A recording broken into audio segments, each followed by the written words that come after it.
Hello everyone, welcome to English grammar tutorial class.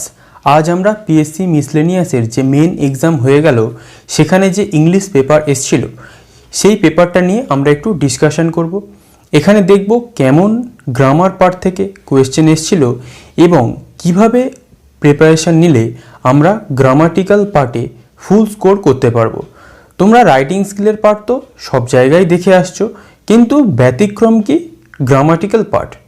Grammatical পার্টে তোমরা কিন্তু ফুল মার্কস স্কোর করতে পারবে, যেটা কিন্তু তোমরা রাইটিং স্কিলে করতে পারবে না। আর রাইটিং স্কিল ভালো লিখতে গেলে তোমাদের গ্রামাটিক্যাল নলেজ ভালো হওয়া দরকার। তোমাদের গ্রামাটিক্যাল নলেজ যদি ভালো না হয় তাহলে কিন্তু তোমরা রাইটিং স্কিলেও ভালো করতে পারবে না। তাই আজ আমরা কোয়েশ্চেনের অ্যানালিসিস করব গ্রামাটিক্যাল পার্টের, এবং তোমাদের আমি ধাপে ধাপে বলে দেবো যে কিভাবে গ্রামাটিক্যাল পার্টটা তোমরা প্রিপারেশন করলে আরও ভালো স্কোর করতে পারবে বা ফুল মার্কস স্কোর করতে পারবে। তাহলে কি কি কোয়েশ্চেন এসেছিল আমরা শুধু কিন্তু গ্রামাটিক্যাল পার্টটাই আলোচনা করব, কারণ রাইটিং স্কিল পার্টের আলোচনা করার কিছু নেই। একটা টপিক এসছে, সেখান থেকে তোমাদের লিখতে হচ্ছে। আর গ্রামাটিক্যাল পার্ট কি, তোমাদের কনসেপচুয়াল পার্ট বিল্ডিং করতে হবে। তোমাদের কনসেপ্ট যদি না থাকে, গ্রামাটিক্যালে যে কোয়েশ্চেনগুলো এসছিল সেগুলো তোমরা একটাও করতে পারবে না ফ্রেজ আর ইডিয়মস ছাড়া, কারণ ওগুলো একটা মুখস্থ পার্ট। আর এরর কারেকশন আর ফিল ইন দ্য ব্ল্যাঙ্কস কীভাবে এসছে, কোথা থেকে এসছে, কিভাবে ওটাকে কারেকশান করা যায় বা কিভাবে ওটাকে অ্যান্সার করা যায়, আমি তোমাদের একদম ডিটেলে বলে দেবো, যাতে তোমাদের গ্রামাটিক্যাল পার্টটাকে প্রিপারেশান নিতে আরও সুবিধা হয়। তাহলে চলো দেখা যাক। ফিল ইন দ্য ব্ল্যাঙ্কসে কী কী এসেছিল আমি তোমাদের জন্য কোয়েশ্চেন পেপার ডাউনলোড করে রেখেছি, দেখো। Fill in the blanks in each sentence with the correct alternative from the options within the brackets. ব্র্যাকেটের মধ্যে যে অপশানগুলো দেওয়া আছে ফিল ইন দ্য ব্ল্যাঙ্কস, ওগুলো থেকেই করতে হবে। 2 × 5 10 মার্কস। এখানে 10 মার্কস তোমরা ইজিলি স্কোর করতে পারবে। কিভাবে দেখো, আগে তোমরা উত্তরটা কিভাবে হচ্ছে সেটা দেখো, কারণ এখানে তোমাদের কনসেপচুয়াল পার্টটাকে বিল্ড করতেই হবে। Girl power is a 90s way of dash it. এখানে আছে অপশান সে, সেড, সেইং। এখানে দেখো সেন্টেন্সটা আমাদের প্রেজেন্ট টেন্সে লেখা আছে। Girl power is a 90s way of dash. তোমরা যারা আমার ক্লাসে জেরান্ডের কনসেপ্ট দেখেছো বা যারা অন্য কোনো বই থেকে পড়েছো বা অন্য কোনো স্যারের কাছ থেকে পড়েছো, তারা তোমরা কি জানো, আমরা প্রেপোজিশনের পরে জেরান্ড বসাই, অফ প্রিপোজিশনের পরে আমরা জেরান্ড বসাই। আর জেরান্ড কি, ভার্ব প্লাস আইএনজি ফর্ম। এটা কিন্তু তোমরা হট করে বুঝতে পারবে না। তোমরা জেরান্ডের ক্লাস যদি আমার প্লেলিস্টে গিয়ে দেখে নাও, তোমরা এই কনসেপ্ট অনায়াসে বুঝে যাবে। কিভাবে দেখো, girl power is a 90s way of dash it. তাহলে সে ভার্বের সাথে আইএনজি নয়, ওটা কখনো জেরান্ড নয়। সেড পাস্ট পার্টিসিপল ফর্ম হতে পারে বা পাস্ট টেন্স হতে পারে, সেটাও জেরান্ড নয়। তাহলে সের সাথে কি আছে, আইএনজি, এটা হচ্ছে আমাদের জেরান্ড। তাহলে আমাদের সঠিক উত্তর কি হবে, সেইং। তোমরা যদি দেখো কনসেপ্ট জানো, তাহলে কিন্তু তোমরা এটাকে অনায়াসেই অ্যান্সার করে দিতে পারবে এবং কোয়েশ্চেনে ফুল মার্কস তুলে নিতে পারবে। ক্লিয়ার? পরেরটা দেখা যাক। English can best dash the needs of India as one of its ভাষাজ। অপশান কি আছে, সার্ভিং, সার্ভ, সার্ভড। এখানে দেখো English can best, English can best, English can best, এটা আমরা কি দিয়ে শুরু করেছি, প্রথম ভার্বটা মোডালস ভার্ব। ক্যান একটা modal verb, can, could, shall, should, may, might, এগুলো আমরা জানি মোডালস ভার্ব। তোমরা যারা মোডালস ভার্বস শিখে এসছো বা তোমরা যারা মোডালস ভার্ব এখনও শেখোনি বা যারা আমার ক্লাস দেখেছো মোডালস ভার্বের, তারা কি জানো যে মোডালস ভার্বের পরে আমরা সবসময় কি বসাই, ভার্বের প্রেজেন্ট ফর্মটাকে বসাই। তাহলে এখানে ইংলিশ ক্যান বেস্ট, সার্ভিং ভার্বের সাথে আইএনজি, কখনো প্রেজেন্ট ফর্ম নয়, মূল ভার্বের ফর্ম নয়, ওটা কি প্রেজেন্ট পার্টিসিপাল ফর্ম হতে পারে বা কি হতে পারে, জেরান্ড ফর্ম। সার্ভিং, সার্ভ ভার্বের প্রেজেন্ট ফর্ম, সার্ভড পাস্ট। তাহলে আমরা কি জানি, ক্যানের পরে কি ভার্ব বসাতে হবে আমাদের, ভার্বের প্রেজেন্ট ফর্ম। আর ভার্বের প্রেজেন্ট ফর্ম এখানে কি, সার্ভ। তাহলে English can best serve the needs of India as one of it's versus. Clear concept? তাহলে দেখো তোমরা যদি একটু ইন ডিটেলে পড়ো গ্রামারটাকে, অনায়াসে এগুলো করতে পারবে। পরেরটা কি?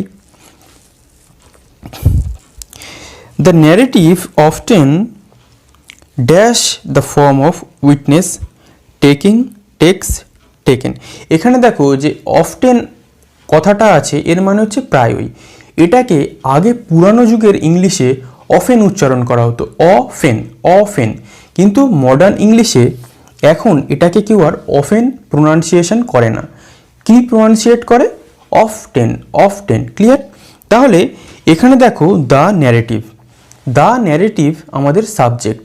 দ্য ন্যারেটিভ সাবজেক্টের পর আমাদের আর কোনো ভার্ব নেই যতটুকু সেন্টেন্স না ফুল স্টপ হয়েছে। তাহলে দ্য ন্যারেটিভ যদি সাবজেক্ট হয় তাহলে এখানে আমাদের একটা ভার্ব বসাতে হবে। তাহলে ভার্বটাকে আমরা কী ভার্ব বসাবো? টেকিং, ভার্বের সাথে আইএনজি। কখনোই এটা একটা মূল ভার্ব বা ফাইনাইট ভার্ব হতে পারে না। তারপরে কি? টেক্স, ফাইনাইট ভার্ব হতে পারে। তারপর এটা কি? টেকেন। এটা কি? ভার্বের পাস্ট পার্টিসিপেল ফর্ম। আর ভার্বের পাস্ট পার্টিসিপেল ফর্ম বলতে গেলে আমাদের আর একটা অক্সিলারি ভার্ব এই টেকেনের আগে আনতে হবে, তবেই আমাদের সেটা সঠিক হবে। তাহলে দ্য ন্যারেটিভ যদি আমাদের সাবজেক্ট হয়, এটা কি? Third person. The narrative third person singular number. আমাদের ভার্বের সাথে তাহলে কি ফর্ম যুক্ত করতে হবে? ভার্বের সাথে এস বা ইএস। এখানে দেখো টেক্স, ভার্বের সাথে আমরা এস যোগ করে ওটাকে সিঙ্গুলার করে নিয়েছি। তাহলে দ্য ন্যারেটিভ অফেন টেক্স। এই হচ্ছে আমাদের কনসেপ্ট। তোমরা যারা টেন্সের কনসেপ্ট জানো, তোমরা যারা সাবজেক্ট ভার্ব এগ্রিমেন্টের কনসেপ্ট জানো, তাদের কাছে এই কোয়েশ্চেনটা কোনো ব্যাপারই নয়। পরেরটা কি? আর যারা জানো না, আমার সাবজেক্ট ভার্ব এগ্রিমেন্টের ক্লাস আছে, পুরো দেখতে পারো। এছাড়া তোমরা টেন্সের কনসেপ্টটাও জেনে রাখবে। পরেরটা কি? In your poems this question never dash. In your poems this question never dash. এখানে তোমাদের মনে হতে পারে ইন ইউর পোয়েমস, এই পোয়েমসটা হচ্ছে সাবজেক্ট, কিন্তু এখানে ইন ইউর পোয়েমস এটা কোনো সাবজেক্ট নয়। সাবজেক্ট তাহলে কে? The question never, this question never, এইটা হচ্ছে আমাদের সাবজেক্ট। তাহলে এটাও দেখো একটা থার্ড পারসন সিঙ্গুলার নাম্বার। আর আমাদের এখানে অপশান কি আছে? Arise, অ্যারাইজেস্ট, aroused. অ্যারাইজ কেন হবে না? তোমরা যদি পোয়েমসটাকে সাবজেক্ট মনে করো তাহলে কিন্তু তোমরা ভুল করে ওই অ্যারাইজে টিক মেরে দেবে, কারণ তোমরা কি জানো পোয়েমসটা একটা প্লুরাল নাম্বার। কিন্তু এখানে দেখো দ্য কোয়েশ্চেন নেভার, এটা হচ্ছে সিঙ্গুলার নাম্বার। আর সিঙ্গুলার নাম্বার হলে আমাদের ভার্বের সাথে এস বা ইএস যোগ করতে হয় প্রেজেন্ট ইনডিফিনিটে, কারণ প্রত্যেকটা ভার্ব আমাদের প্রেজেন্ট ইনডিফিনিটে দেওয়া আছে। আর একটা আছে অ্যারাউজড, ওটা হচ্ছে পাস্টে দেওয়া আছে। এটা ঠিক নয়। কেন ঠিক নয়? কারণ অ্যারাউজড মানে কি? জেগে ওঠা। আর অ্যারাইজ মানে কি? ওঠা, ঘুম থেকে ওঠা। কি? Arouse, aroused, aroused. আর অ্যারাইজ মানে কি?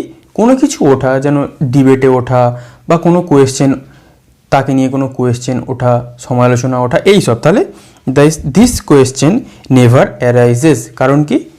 দিস কোয়েশ্চেন একটা থার্ড পারসন সিঙ্গুলার নাম্বার। আর অ্যারাইজ আর অ্যারাউজ এ দুটোর মানে আমরা জানলাম। অ্যারাউজ মানে ঘুম থেকে ওঠা, আর অ্যারাইজ মানে কোনো কিছু ইস্যু সেটা ওঠা। Clear concept? তাহলে তোমরা যারা একটু ভোকাবুলারিতে স্ট্রং তারা এই কোয়েশ্চেনটা নিমেষে করে দিতে পারবে। ক্লিয়ার? পরেরটা কি দেখা যাক। A few of these dash into English, but much more needs to be done. Option কি আছে? Had translated, have been translated, has translating. এখানে দেখো এই যে সেন্স, এই সেন্সটা আমাদের প্যাসিভ সেন্সে লেখা আছে। কীরকম? A few of these dash into English, এদের মধ্যে কিছুগুলো ইংলিশে ট্রান্সলেট করা হয়েছে। এই কনসেপ্টটা অবশ্যই তোমরা মনে রাখবে। এই কনসেপ্ট আমার অ্যাডজেক্টিভের ক্লাসে করানো আছে, তবুও যদি তোমরা না জেনে থাকো আমি বলে দিচ্ছি। এ ফিউ এটা হচ্ছে কিন্তু একটা প্লুরাল সেন্স দেবে। কেন প্লুরাল সেন্স দেবে? কারণ ফিউ মানে হচ্ছে কিছু, আর কিছু মানে অবশ্যই একের বেশি। তাহলে এ ফিউ অফ দিস, এগুলোর মধ্যে কিছু, কখনোই সেটা একটা নয়। ফিউ মানে হচ্ছে কিছু, সেটা সব সময় জেনে রাখবে একের বেশি। আর ফিউ যখন হবে আমাদের ভার্ব বসবে প্লুরাল নাম্বার অনুযায়ী, কারণ ফিউটা কখনো সিঙ্গুলার নয়, ফিউটা সবসময় প্লুরাল, এটা তোমরা জেনে রাখো। আর ফিউ যখন আমরা বসাবো, আমরা যাতে সাবজেক্ট আর ভার্বের এগ্রিমেন্টে ভার্বটাকে প্লুরাল নাম্বার অনুযায়ী বসাই, সেটাও আমাদের খেয়াল রাখতে হবে। এটা যেহেতু a few of this had translated, কখনোই নয়, কারণ এটা আমাদের কোনো সেন্সই দাঁড়াচ্ছে না, এটা কেন একটা প্যাসিভে দেওয়া আছে। তাহলে a few of this have been translated, a few of this have been translated into English, এগুলোর মধ্যে কিছুগুলোকে ইংলিশে ট্রান্সলেট করা হয়েছে। তাহলে এ ফিউ অফ দিস অবশ্যই তোমরা জেনে রাখবে এটা একটা প্লুরাল ওয়ার্ড, আর এর সাথে এই ভার্ব কি বসাতে হবে, প্লুরাল, হ্যাভ বিন ট্রান্সলেটেড। তাহলে তোমরা যারা সাবজেক্ট ভার্ব এগ্রিমেন্ট জানো বা ফিউ এর কনসেপ্ট জানো, এটা তোমরা করতে পারবে। পরেরটা কি বলছে, পরের পার্টেই হচ্ছে কারেক্ট এনি 5 অফ দিস, মানে তোমাদের এখানে কারেক্ট এরর কারেকশান আছে, এর পরের পার্টে আছে তোমাদের এরর কারেকশান। আমরা প্রত্যেকটা এরর কারেকশানকেই দেখব এবং কিভাবে সেটা এরর সেটাও আমাদের দেখতে হবে, কারণ এররটা কেন সেটা যদি আমরা জানতে না পারি আমরা এররটাকে কখনোই বুঝতে পারবো না। তাহলে দেখা যাক প্রথমটা কি, মাইসেলফ আই অ্যাম কি বাসুধারা, এখানে আমি বাসুধারা এইটা বলতে চাওয়া হয়েছে। তোমরা যারা পজেসিভ কেসের কনসেপ্ট জানো, তোমরা কি জানো, আমরা সাবজেক্টের জায়গায় কখনো পজেসিভ কেস বসাতে পারি না। তাহলে সাবজেক্টকে আই, পজেসিভ কেস কি মাইসেলফ। তোমরা অনেক সময় দেখবে একটা সেন্টেন্স বলা হয় মাইসেলফ ইজ, নাম বলে দেওয়া হয় একটা, যেমন মাইসেলফ ইজ সৈকত বিশ্বাস, সেন্টেন্সটা সর্বৈব ভুল, কি হবে, আই অ্যাম সৈকত বিশ্বাস। তাহলে মাইসেলফ হচ্ছে একটা পজেসিভ কেস, সেটাকে আমরা কখনোই সাবজেক্ট করতে পারি না, আর সেটাকে যদি আমরা সাবজেক্ট করতে না পারি সেটাকে আমরা সাবজেক্টের জায়গায় বসাবোও না, তাহলে সেটা আমাদের ভুল সেন্টেন্স হবে। তাহলে আই অ্যাম বাসুধারা এটাই হবে আমাদের সঠিক সেন্টেন্স। পরেরটা কি, I am having 4 brothers and 3 sisters, মানে কি আমার 4টে ভাই এবং 3টে বোন থাকছে অর্থে। কনসেপ্ট কি, তোমরা যারা আমার হ্যাভ ভার্বের টেন্স দেখেছো তারা এই কনসেপ্ট অনায়াসে পেরে যাবে। হ্যাভ ভার্বের টেন্সে আমি তোমাদের যখন প্রোগ্রেসিভ টেন্স বা কন্টিনিউয়াস টেন্স শেখাচ্ছিলাম, আমি কি বলেছি, আছে বা পজেশন, অধিকার অর্থে আমরা হ্যাভ ভার্বের কন্টিনিউয়াস টেন্স করি না। যেমন আই অ্যাম হ্যাভিং 4 ব্রাদার্স, আমার 4টে ভাই থাকছে, এটাকে আমরা কখনো হ্যাভিংটাকে পজেশন বা থাকা অর্থে কন্টিনিউয়াস টেন্সে ব্যবহার করি না, এটা হচ্ছে একটা গ্রামাটিক্যাল এরর। তাহলে এটা যদি গ্রামাটিক্যাল এরর হয়, আমাদের সঠিক কি করতে হবে, I have 4 brothers and 3 sisters, আমার 4টে ভাই এবং 3টে বোন আছে। তাহলে হ্যাভিংকে আমরা কখনোই কন্টিনিউয়াসে ব্যবহার করব না, মনে রাখবে। পরেরটা কি, লাস্ট বিফোর ইয়ার C goat very good marks, আগের বছর সে অনেক মার্কস পেয়েছিল। তাহলে এখানে দেখো লাস্ট ইয়ার, আবার তার আগে একটা যুক্ত করেছি কি বিফোর ইয়ার, লাস্ট মানেই আগে মানেই বিফোর। তাহলে এটা আমাদের কনসেপ্ট কি, এটা হচ্ছে আমাদের সুপারফ্লুয়াস কনসেপ্ট, আমাদের ওয়ার্ডের দরকার নেই তবু আমরা বসিয়ে দিয়েছি, এর আর কোনো কনসেপ্ট নেই, এটা হচ্ছে সুপারফ্লুয়াস বাড়তি ওয়ার্ড, যার দরকার নেই তবু আমরা বসিয়েছি। তাহলে আমাদের বিফোরটা কেটে দিলেই সঠিক সেন্টেন্স। ক্লিয়ার? পরেরটা দেখা যাক, I can not cope up with this pressure, আমি এই প্রেসার বা চাপটাকে আর নিতে পারছি না। তোমরা যারা ফ্রেজাল ভার্বের মুখস্থ আছে তোমরা কি জানো, কোপ উইথ মানে কি, মানিয়ে নেওয়া বা সহ্য করতে না পারা। তাহলে কোপ আপ উইথ ভুল সেন্টেন্স, তাহলে এখানে যদি আমরা আপটাকে কেটে দিই আমাদের সেন্টেন্স সঠিক। এখানে বেশি কোনো কনসেপ্ট নেই, এখানে জাস্ট একটা ফ্রেজাল ভার্ব দিয়ে তুলে দিয়েছে। ক্লিয়ার? পরেরটা দেখা যাক, I came to office by walk, আমি হেঁটে হেঁটে I came to office by walk, আমি হেঁটে হেঁটে অফিসে এসেছিলাম। এই কনসেপ্ট আমার প্রিপোজিশনের ক্লাসে পেয়ে যাবে, বা সব কনসেপ্টই তোমরা আমার গ্রামার ক্লাস ফলো করলে পেয়ে যাবে। ও কোন কোন ক্লাস তোমরা ফলো করলে এগুলো পাবে সেটা তো বলা হলো না। Myself I am Basudhara, subject এই সাবজেক্টিভ কেস বা কেসের chapter. I am having 4 brothers, have ভার্বের টেন্স, যেখানে হ্যাভ ভার্ব কেন প্রোগ্রেসিভ হবে না বলা আছে। লাস্ট বিফোর ইয়ার নাউনে superfluous. I can not cope up, এটা কোনো কনসেপ্ট নয়, এটা জাস্ট একটা ফ্রেজাল ভার্ব, মুখস্থ রাখলেই তোমরা পারবে। তাহলে পরেরটা কি, I came to office by walk, আমি হেঁটে হেঁটে অফিসে এসেছিলাম, এটা তোমরা প্রিপোজিশনের ক্লাসে পেয়ে যাবে। I came to office by walk নয়, হেঁটে হেঁটে যখন আমরা অফিসে আসবো সেটা আমরা কি বলবো, I came to office on foot, on foot, on foot, হেঁটে হেঁটে। ক্লিয়ার? তাছাড়া কি লিখতে পারি যদি আমরা এটাকে অন্যভাবে করতে চাই, I came to office by walking, by walking, ওয়াকের সাথে আইএনজি যোগ করতে হবে। Clear concept? এটা তোমরা যদি প্রিপোজিশনের ক্লাসে যাও পেয়ে যাবে কনসেপ্ট। পরেরটা কি, what is the time in your watch, এখন তোমার ঘড়িতে কটা বাজে। এটা তোমরা যারা অ্যাপ্রোপ্রিয়েট প্রিপোজিশন মুখস্থ করে রেখেছো অবশ্যই পেরে যাবে। What is the time by your watch, not in your watch, এখানে আমরা ইন ইউজ করি না, এখানে কোনো গুরুত্বপূর্ণ কনসেপ্ট নেই। পরেরটা কি, our classroom is in the second floor, আমাদের ক্লাসরুমটা কি সেকেন্ড ফ্লোরে, এটাও তোমরা যদি আমার প্রিপোজিশনের ক্লাসে যাও এই কনসেপ্ট পেয়ে যাবে।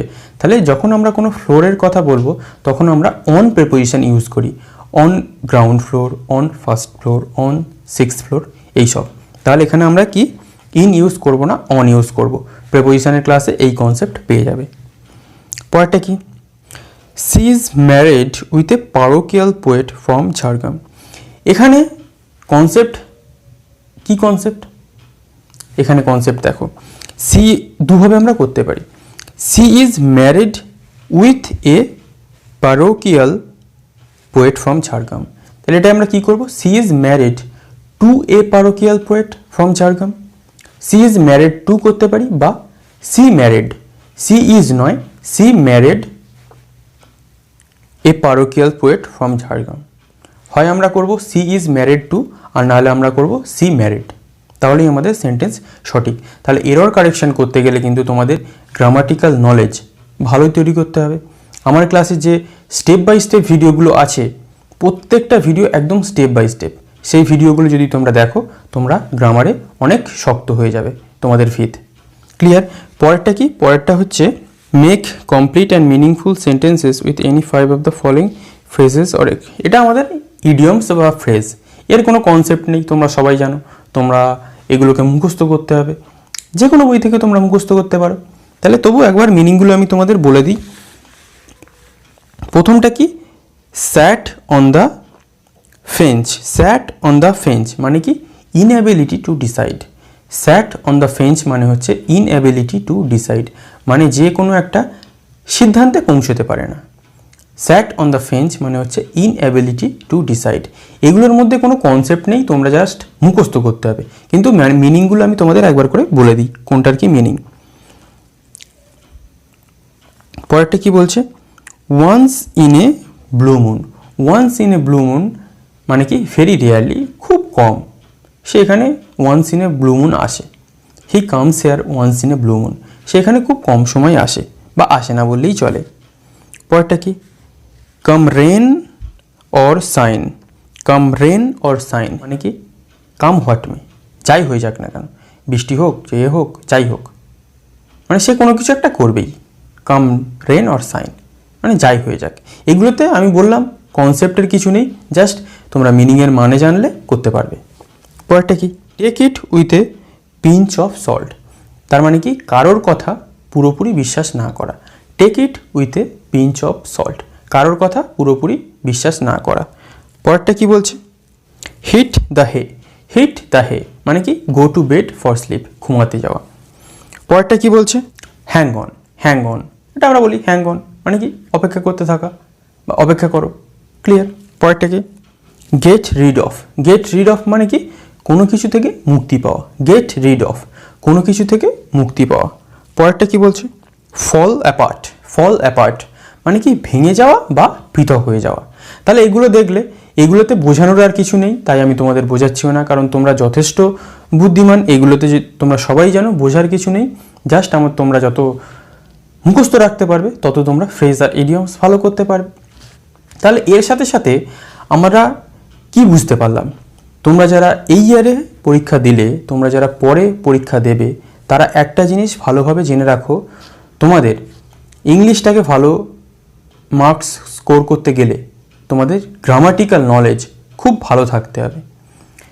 তোমাদের যদি গ্রামাটিক্যাল নলেজ ভালো থাকে, তোমরা কিন্তু শুধু এই গ্রামার পার্টে ফুল মার্কস স্কোর করবে না, তোমরা কিন্তু রাইটিং স্কিল পার্টেও ভালো মার্কস স্কোর করবে। কেন করবে? তোমরা কোনো সেন্টেন্সের গ্রামাটিক্যাল এরর করবে না, তোমরা ভালো সেন্টেন্স লিখতে পারবে গ্রামার জানলে। তাহলে গ্রামার জানার কিন্তু অনেক গুণ। তোমরা এখানে গ্রামাটিক্যাল পার্ট আছে বলে ভেবো না তোমরা শুধু ওটাকে স্কিপ করে গিয়ে রাইটিং স্কিলে ভালো স্কোর করে নেবে। তোমরা যদি গ্রামারে ভালো না হও, তোমরা কিন্তু রাইটিংয়েও ভালো হতে পারবে না। কারণ এক্সামিনার যখন তোমার খাতা দেখবে, তিনি যদি দেখেন তুমি সুন্দর সেন্টেন্স লিখেছো, সেন্টেন্সে কোনো ভুল নেই, তাহলে কিন্তু তিনি তোমাকে অনেক নাম্বার দেবে। আর সেই অনেক নাম্বার যেটা তোমরা রাইটিং স্কিলে ক্যারি করলে, সেটা তোমরা আবার এসে গ্রামাটিক্যাল পার্টেও খুব ভালো স্কোর করলে। তাহলে গ্রামার কিন্তু তোমাদের খুব ভালো করে শিখতেই হচ্ছে।